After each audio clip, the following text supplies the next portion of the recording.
Hey guys, welcome back to my channel. और आज के इस वीडियो में हम बात करने वाले हैं about big bull of the stock market. हम बात करेंगे अबाउट हर्षित शांतिलाल मेहता और 1992 में हुए स्कैम के बारे में। और इस वीडियो में हम बहुत ही इम्पोर्टेंट क्वेश्चंस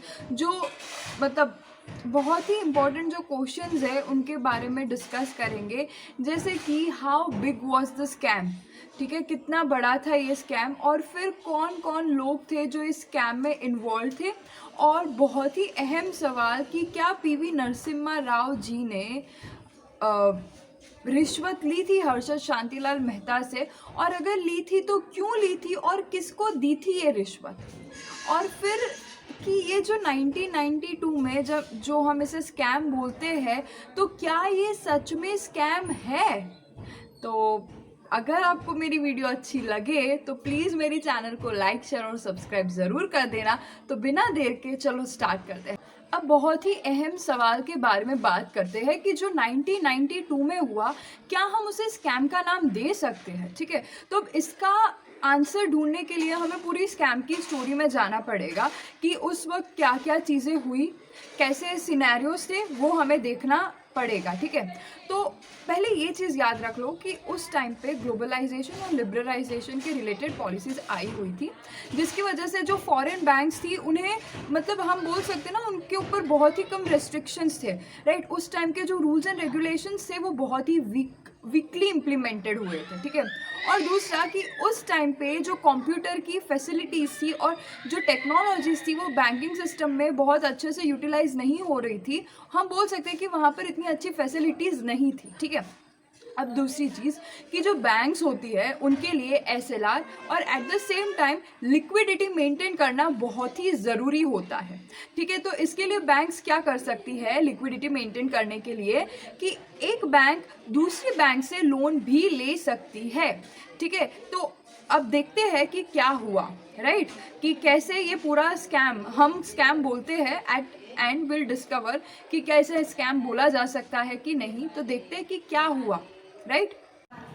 ओके, तो अब लोन कैसे बैंक लेती है दूसरी बैंक से। तो जो अब लैंडर बैंक है तो वो लोन जो बोरोअर बैंक है उसको कब देगी, जब वो अपनी सिक्योरिटीज़ बैंक ए को देगी। जब तक वो लोन वापस ना करे तब तक वो सिक्योरिटी लैंडर बैंक के पास रहेगी, ठीक है। पर अब ये स्कैम क्यों होता है, लूप होल क्या है इस पूरी सिस्टम में। तो लूप होल ये है कि ये जो ट्रांजैक्शन है, तो ये ट्रांजैक्शन के लिए बीच में ब्रोकर को इन्वॉल्व करते हैं।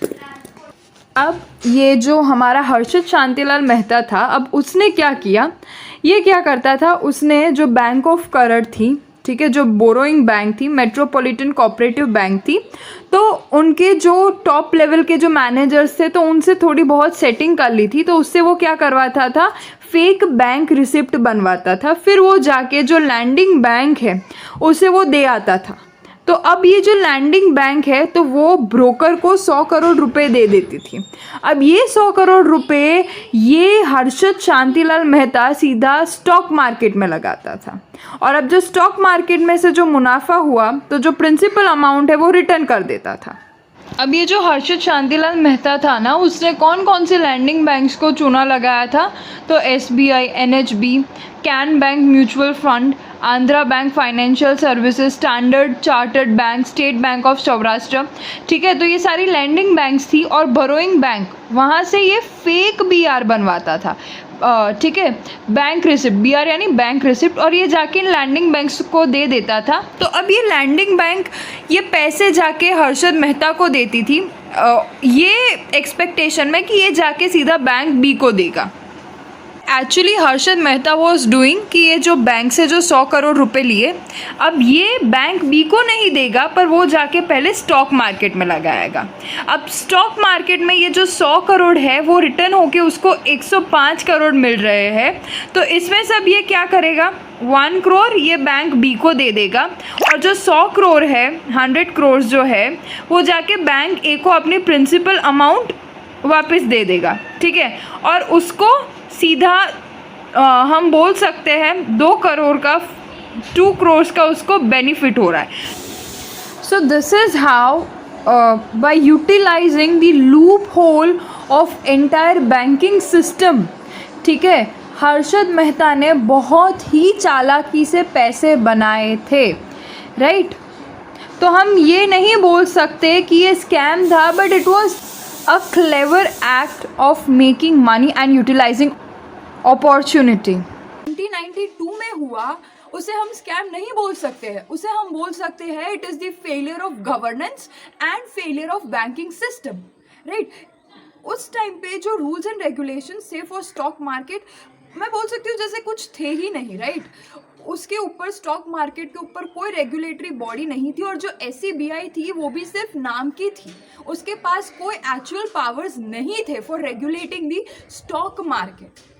अब मैं आपको ये पूरी चीज़ वाई आई एम टेलिंग कि ये जो 1992 में जो हुआ, इसे हम स्कैम नहीं बोल सकते, बट इसे हम बोल सकते हैं failure of governance and banking system.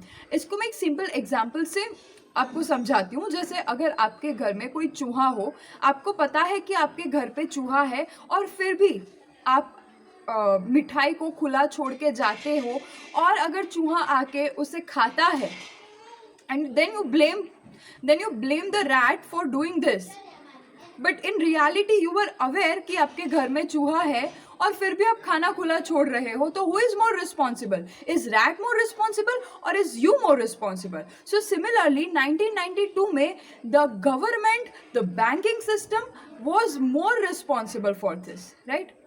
दूसरा और बहुत ही बड़ा और अहम सवाल कि how big was the scam, right. तो as per Janaki Raman committee it was about 4,000 to 5,000 crore, पर ये सिर्फ बैंकिंग इंस्टीट्यूशंस का लॉस बता रही है। जो ओवरऑल लॉसेस था, मतलब जितने ट्रांजेक्शन्स हुए, profit from this transactions, PSUS का जो लॉस हुआ वो इसमें कवर अप नहीं हुआ है। तो what is the total total amount of money in the scam? तो टोटल अगर हम गिनते हैं ना, तो it is about 10,000 to 12,000 crore. It is a very big amount of money. अब तीसरा और बहुत ही अहम सवाल कि ये जो स्कैम है, जब भी मैं 1990 मतलब when I was researching about 1992 के स्कैम के बारे में, तो नीचे बड़े से अक्षर में लिख के आ जाता था Harshad Shantilal Mehta was responsible for this. अरे भाई, इतना बड़ा स्कैम है, वो एक इंसान वो कैसे कर सकता है अकेले, विथ नो पॉलिटिकल बैकग्राउंड्स? एक सामान्य सा इंसान इतना बड़े स्कैम को कैसे अंजाम दे सकता है? It is very baseless when you से दिस। इसका मतलब क्या होता है कि जो हर्षद शांतिलाल मेहता था ना, he was been used as a scapegoat. तो who actually were involved in this, I can say this scam. और ठीक है, तो जो JPC कमिटी थी, जॉइंट पार्लियामेंट्री कमिटी थी, उन्होंने बताया कि कौन कौन थे जो इसमें इन्वॉल्व थे। तो देखते हैं कौन कौन थे जो इसमें इन्वॉल्व थे, राइट। तो एज पर जॉइंट पार्लियामेंट कमेटी की जो रिपोर्ट्स थी, उसके मुताबिक RBI के जो टॉप मैनेजमेंट्स थे, मिनिस्ट्री ऑफ फाइनेंस थी, कुछ बैंक्स भी इन्वॉल्व थी, मिनिस्टर्स भी इन्वॉल्व थे, even Janaki Raman was also blamed. And who was Janaki Raman? तो उस टाइम डेप्यूटी गवर्नर थे RBI के, ठीक है। तो अब कौन कौन सी बैंक थी? तो bank of current metropolitan and cooperative bank, फिर HM ग्रुप, दलाल ग्रुप, FGFSL, सबसे ज़्यादा मुनाफा ये जो नॉन इंडियन बैंक्स थी ना, जो फॉरेन बैंक्स थी, जैसे Citi Bank, Bank of America, American Express Bank, ANZ, Grindlays bank, इनको हुआ बिकॉज इनके ऊपर कोई रूल्स एंड रेगुलेशंस नहीं थे। अब बहुत ही अहम, पॉलिटिकली बहुत ही अहम सवाल के बारे में बात करते हैं कि क्या आदरणीय PV नरसिम्हा राव जी ने रिश्वत ली थी, और अगर ली थी तो क्यों ली थी, और लेने के बाद किसको दी थी? तो सबसे पहले हमारा ये जानना ज़रूरी है कि जो no confidence motion Atal Bihari Vajpayee ने होल्ड किया था अगेंस्ट PV नरसिम्हा राव, उसको डिफीट करने के लिए PV नरसिम्हा राव के ऊपर एलिगेशंस लगाए गए थे कि इन्होंने जो झारखंड मुक्ति मोर्चा पार्टी के जो 14 MP है, उनको ब्राइब किया था, ठीक है। सो इसकी वजह से वो मेजॉरिटी प्रूव कर पाए थे पार्लियामेंट में और अपनी सरकार को बचा लिया था। तो इससे क्या प्रूव होता है, मतलब it is one theory right, इससे क्या प्रूव होता है कि अगर इन्होंने bribe, there are fair chances कि इन्होंने ब्राइब ली होगी और लेने के बाद इन्होंने यहाँ यूटिलाइज की होगी अपनी सरकार को बचाने के लिए, ठीक है। और दूसरी चीज़ ये है कि जब इनके ऊपर एलिगेशंस लगे कि इन्होंने ब्राइब ली थी, तो जो सीबीआई है उन्होंने इनके खिलाफ और ये जो एमपीज थे इनके खिलाफ भी चार्जशीट निकाली थी, बट अनफॉर्चुनेटली सुप्रीम कोर्ट जो थी उन्होंने डिनाई किया any further action upon this, right. और एट द सेम टाइम जो डिस्ट्रिक्ट कोर्ट थी उन्होंने इन लोगों को गुनहगार ठहराया था कि हाँ इन लोगों ने ली थी, but at the same time supreme court denied it, and जो डिस्ट्रिक्ट जो हाई कोर्ट होती है उन्होंने भी इसको डिनाई किया था।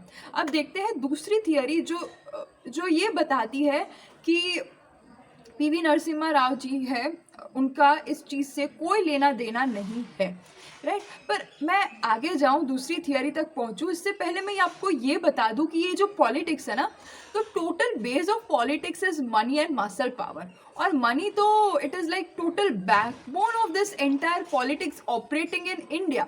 सो लेट्स थिंक कि क्या हो सकता है, कौन सी थियरी सही हो सकती है, राइट। तो दूसरी थियरी के बारे में जानते हैं। ओके, जब ये जो दूसरी चीज़ है, it is not a theory but it is a statement given by the director of central bureau of investigation, his name is like के विजय रामा राव।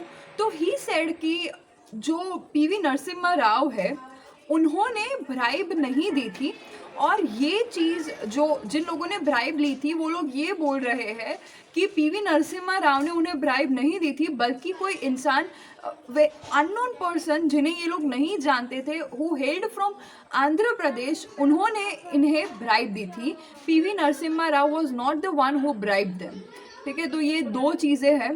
आप मुझे कमेंट सेक्शन में बताओ आपको क्या सही लगता है कि क्या पीवी नरसिम्हा राव ने ब्राइब ली होगी और क्या ब्राइब नहीं ली होगी, मुझे बताओ कमेंट सेक्शन में। और अगर मेरा वीडियो अच्छा लगता है तो प्लीज़ मेरी चैनल को लाइक शेयर और सब्सक्राइब ज़रूर कर देना please. Thank you very much.